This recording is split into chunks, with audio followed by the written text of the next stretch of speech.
What's the issue with Bitcoin? You don't like Bitcoin. You like Bitcoin. I thought that you bought some Bitcoin. What's going on? No issue. It's not for me. All right. If you don't think I deserve to talk about it, or you think because it's not for me because I looked into it and it wasn't enough. By the way, I am constantly looking into it. But for me, it's just so the applauding of the yay, someone took Bitcoin, instead of that drives me a little bit nuts. Why? Why does that bother you? I don't know. When Joe says, "What a legend!" Like, he's not a legend. He just took it in Bitcoin. No, but why does that bother you?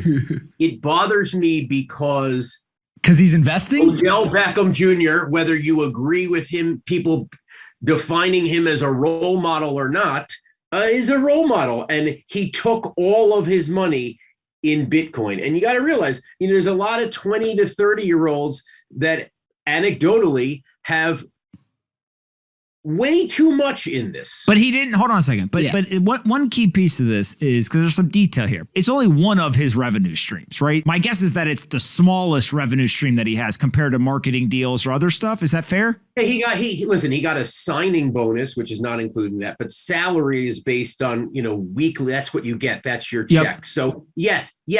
But the thing is that when it's like, what a legend, it makes people think that that's his main revenue stream. I'm not saying Odell is in trouble. I'm not saying Odell is in trouble. Let me clarify this real quick. What a legend! Darren, you left out the part where he got paid 7 figures to do the deal. More than the entire Rams contract. That seems like a pretty important part to leave out. Does that necessarily, again, I told you if Cash App paid me $1 million, I'd say no. No, you said 6 figures. You said 6 figures. I would, if Cash App, make me the offer. If Cash App paid me offered me $1 million, I would say no. Why? Today. Because I don't, at least tied to Bitcoin, I don't believe in it, right? But why wouldn't you just take the Bitcoin and then just sell it for dollars? Because that's disingenuous. Again, I'm worried about the youth of America here. I invest in mental health, okay? But you're advocating for people, instead of taking some of their salary in Bitcoin, to take it in dollars, which is guaranteed to lose value. Guaranteed to go down. Over the last 2 years, Bitcoin's up like 350%, give or take. The US dollar is down like a gazillion percent. Well, listen, I'd rather take inflation at 7% than being in Bitcoin. Like, the whole thing against inflation is absurd. The dollar is the most centralized, most recognized. You go nuts on El Salvador. You should Google El Salvador a little bit more. You should spend more time. You should go to Have you gone to El Salvador? Not yet. I'm planning to. You should, because they need help, because 70% of the country is revolting against Bitcoin and wants the dollar. No. 4 million people got the app. 4 million, more than 50% of the Salvadorians. More people have Bitcoin than they have. DraftKings too. I'm just saying that, the bashing of the dollar, the whole dollar thing is Bitcoin is not the replacement for the dollar. What percent? Nobody's saying it. Spend Bitcoin. It's not even on the same level. Bitcoin has no practicality as currency, and that's been proven over and over. Hold on. What percentage of your portfolio is in cash? 5%, 10%? What do you think? In cash. Yeah, I would say less than 5%. Yes. Okay. Mm-hmm. So same, right? Most people, that's true. Now, the reason why you don't hold cash is because because you're intelligent, that the dollar continues to be devalued, right? And if you sit there and you take 7% inflation on the chin with, majority of your portfolio, that'd be bad. No, I don't do it in cash because the bank is offering me nothing. Yep. Right? There's a lot of things I can worry about. I am actually not that worried about the devaluing dollar. I'm not. It's not a main concern. I am so happy I live in America, and the Fed's going to raise rates. And you know what? If I make my main motivation the inflationary value of the dollar, well, you know what? I live in America. Taxes suck, but the over talk about how the dollar is decreasing, it's the smallest of my problems. And I'm not going to let that change my motivation on how I invest. And I shouldn't, because it's relatively a small thing. We only talk about Bitcoin specifically. We don't tell anyone to go buy any of these shit coins. There's thousands of them, literally thousands of them that people could go buy and lose all of their money. We've never told anyone to go buy any of those. Specifically, we have only talked about Bitcoin as an investment to go purchase. So in your mind, your job for a living is sports gambling. 95% of people lose money on sports gambling. It is essentially a way to funnel money from a consumer to the state via taxes. Do you not find that to be unethical or immoral at all that you promote that when hang on one second, when Bitcoin has a long history of price appreciation from an investment? There are people that doesn't matter at all. So you're guaranteed to lose money in one. The history shows that you're guaranteed to make a profit in another while protecting your purchasing. You're not guaranteed to make history. A 5-year history a 5-year history in the terms of trends, or a 10-year history, is ridiculous to talk about a guarantee. So sports gambling and the stock market are both more fair than Bitcoin, and I'll tell you why. Sports gambling, there is at the very least, there is some information you can go on. I work at the Action Network. We specialize in that information. Will it definitely help you win? No. But you know that a player is out. You know that there's these trends. And by the way, the trends are 25 years. That's what we look at, a 25-year time horizon.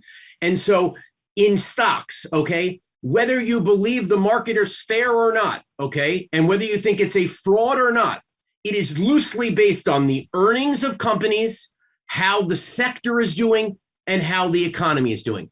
Bitcoin is based on zero. Okay, time out. I want to compare stocks and Bitcoin. Stocks, I agree with you. It's based on basically macro environment, and then it's based on things around earnings, revenue, profitability, revenue multiples, etc. Let's just take Nike as an example. If I asked you right now, how much revenue did Nike do today? Nobody knows. You don't know, I don't know, nobody knows that answer. If I ask you how much revenue Nike did last week, nobody knows. With Bitcoin, yep, I can tell you every single minute in real time how much Bitcoin's being created, how many transactions there are, what the network fees or the revenue for the network is. I can tell you how many people are securing the network. Everything is fully transparent. There is not a product. It's not you're comparing something like Nike that's a product. Bitcoin is a product. Hold on. No, Bitcoin. That's why you go first mover. Bitcoin's the first mover. Who cares? It's not a product. No, it is. Here's why. Because guess what? When you go today and you go to Starbucks, right? You go to Starbucks. I take you as like a Frappuccino guy. So if you go to Starbucks, you order a Frappuccino. No, too many calories. But you take your card out. 43. I can't be having Frappuccinos. They're for kids. You look like you're 19, so you're still good to go. If you take out your credit card and you put it into the credit card machine, you're using a product, right? You're using the Visa network to process that transaction. Can't use Bitcoin. Hold on. But if you were to pay in Bitcoin, you would use the Bitcoin network. The Visa network and the Bitcoin network, the payment rails, are both products. In the last 24 hours, I can prove to you on the blockchain, there was $12.9 billion of on-chain transaction volume. That is not exchanges, that's not trading, that's not any of this stuff. $12.9 billion. There was over 1 million active addresses. The Bitcoin network. To do what? To do what? It doesn't matter because if Visa, it does matter. No, it doesn't. Here's why. Where it does matter. Here's why. Because Visa reports that they had, let's say, 12 trillion in annual trading volume or annual transaction volume last year. For what? We don't know. They don't tell us. For goods and products. Maybe. What else would it be? Money laundering. We don't know. The banks. They say they have transaction volume. What is it for? I don't know. They got Mexican cartels laundering money through there, like literally the laundromat. I want to talk to you about banks. All right, let's go. Do you like banks or you a bank hater? Listen, I'm a skeptical guy, but my problem with you is you being two-faced, and let me tell you. Okay? My God. Okay, so when we think about Pomp and the banks, there's a negative association. You give me that? Yeah. Along with 95% of Americans also think poorly of their bank.